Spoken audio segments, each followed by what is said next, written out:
Bienvenue chez moi. Voilà, la nature c'est hyper important. Restez connectés pour parler à ses guides. Alors là, je vous partage une vidéo de comment je fonctionne pour écrire. Sachez que ça n'a pas toujours été facile au début. J'ai mis plusieurs mois à avoir des choses un peu plus probantes. Et oui, au début, j'ai dû m'accrocher. Tout simplement parce que au début, on s'attend à entendre des voix qui viennent de l'extérieur, des voix différentes. Et ben non, on entend des choses un petit peu dans notre tête. Alors oui, ça fait relativement un peu fou ce que je vous raconte, hein, j'en suis bien consciente. Dire qu'on entend des voix dans sa tête, ça rassure pas du tout le mental. Et justement, il est là le problème. Si on est bien connecté, si on a fait son travail de préparation juste avant, qu'on s'est bien connecté, eh bien du coup le mental, il est moins dans le doute. Voilà. Donc il est important de préparer ces moments pour les ritualiser. Vous avez dû voir ça dans ma dernière vidéo justement où je vous parle pas mal du doute et du rituel. Donc comme vous voyez, il y a quelques nuisances. Donc même si on habite en ville et qu'on entend le son des voitures, aller se ressourcer près de la nature fait toujours du bien et c'est vraiment important pour l'ancrage. Fouler la terre permet de se rapprocher un petit peu de soi aussi, de se mettre en condition avant d'aller faire une bonne écriture.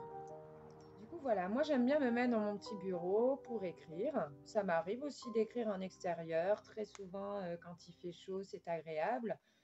Mais au moins ici, je suis sûre de ne pas être embêtée. Parce que ce qui peut se produire souvent, c'est dès qu'on commence à écrire, il y a quelqu'un de la famille ou de la maison qui a besoin de vous soudainement. Donc, il faut vraiment se détacher du temps pour ça. C'est très, très important. Pour ceux qui ne me connaissent pas, moi c'est Aude et bienvenue sur ma chaîne, la chaîne du monde de Aude. Ici, on parle développement perso et développement spirituel et des capacités médium. N'hésitez pas à vous abonner et activer la petite clochette pour avoir les notifications concernant mes nouvelles vidéos.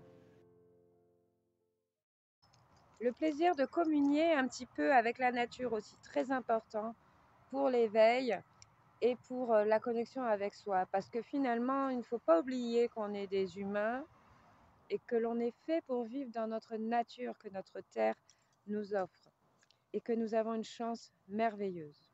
Parce que franchement, vous allez voir, ça change énormément de choses sur le travail d'éveil spirituel. Vous allez ressentir de plus en plus de facilité pour communiquer avec vos guides. Et effectivement, si on n'est pas bien avec soi, on ne peut pas être bien avec eux. C'est simple et logique en fait. Donc, l'être humain a vraiment besoin de ça. Comme je vous disais, au début, j'entendais une toute petite voix qui ressemblait à la mienne. Et bon, j'écrivais. Bon, des fois, j'avais l'impression que c'était moi qui écrivais. Et c'est vrai qu'au jour d'aujourd'hui, quand je relis ces choses, au tout début, des fois, c'était souvent moi aussi qui écrivais.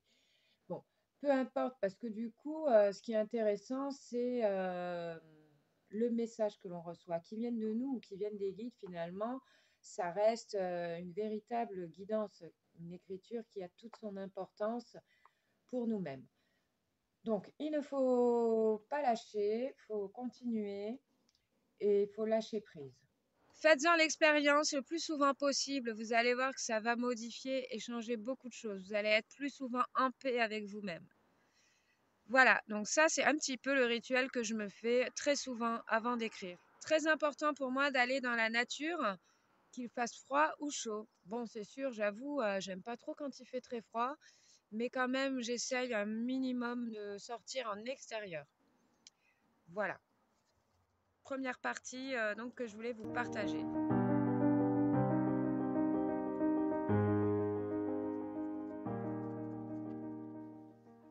Donc moi, ce que je vous propose de faire, c'est de faire tout le temps la même chose. C'est-à-dire, moi, pour ma part, à chaque fois que je vais écrire, je vais automatiquement allumer une bougie. Avant, ce que j'avais l'habitude de faire, c'était, en plus de ça, d'allumer un encens, donc pour un petit peu nettoyer les lieux. Il y en a qui utilisent de la sauge, pourquoi pas. Voilà, faites tout ce qui vous semble bon et qui va vous permettre de vous mettre dans les bonnes conditions. Puis vous allez simplement écrire. Vous vraiment poser des questions. Bonjour mes guides de lumière, par exemple pour moi c'est ça, vous pouvez choisir de parler à votre animal totem, vous pouvez choisir de parler à un ancêtre. Quoi qu'il en soit, l'intention, elle doit être envers ses guides. Si vous commencez à dire je veux recevoir un message, il se peut que vous captiez des messages d'esprit ou d'autres choses, des choses qui ne sont pas vraiment claires, amènent une réponse pas forcément claire à l'instant précis. Donc du coup, bonjour mes guides de lumière, qu'avez-vous à me dire aujourd'hui? Vous allez commencer à entendre des phrases et des mots, des intentions. Au début, ce sera quelque chose qui sera petit et des fois, vous allez avoir peut-être que 5 lignes, mais ces 5 lignes qui sont déjà extraordinaires. Plus vous allez vous entraîner, plus vous allez produire des lignes et plus vous allez vous rendre compte que le vocabulaire utilisé n'est pas le vôtre. Parfois même, vous allez devoir aller, quelquefois comme moi, je pense, et comme d'autres personnes, aller dans le dictionnaire pour regarder un petit peu d'où viennent ces mots. Souvent, ça peut être de l'ancien français. Voilà. Aussi, pour les personnes qui parlent plusieurs langues, mais qui ne l'écrivent pas, peut être intéressant aussi de demander à vos guides de vous écrire, par exemple, dans le français si vous l'écrivez. Parce que les guides, ils parlent toutes les langues, en fait. Et si, par exemple, je dis n'importe quoi, vous êtes marocain, vous parlez l'arabe couramment au quotidien, mais vous ne savez pas lire, ben, il se peut que vos guides vous écrivent en marocain.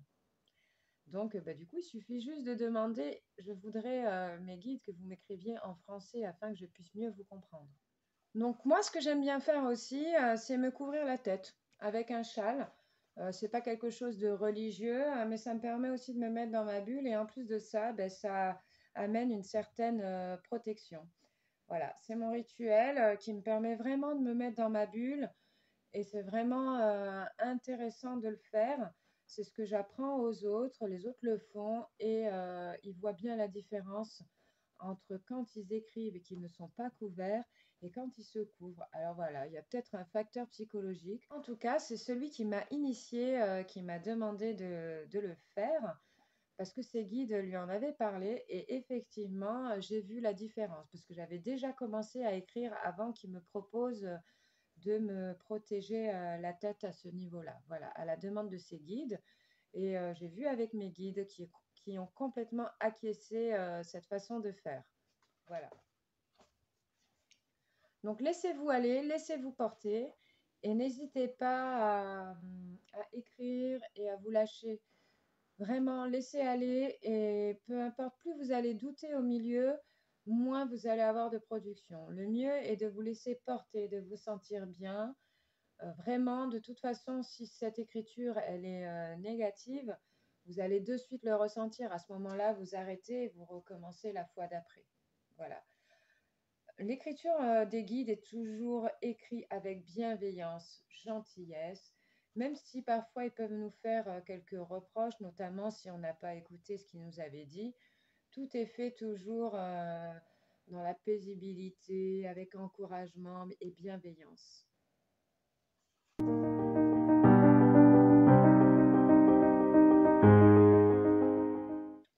Après, comme je vous ai dit, écrire est très important parce que ça permet de se souvenir de ce qu'on entend.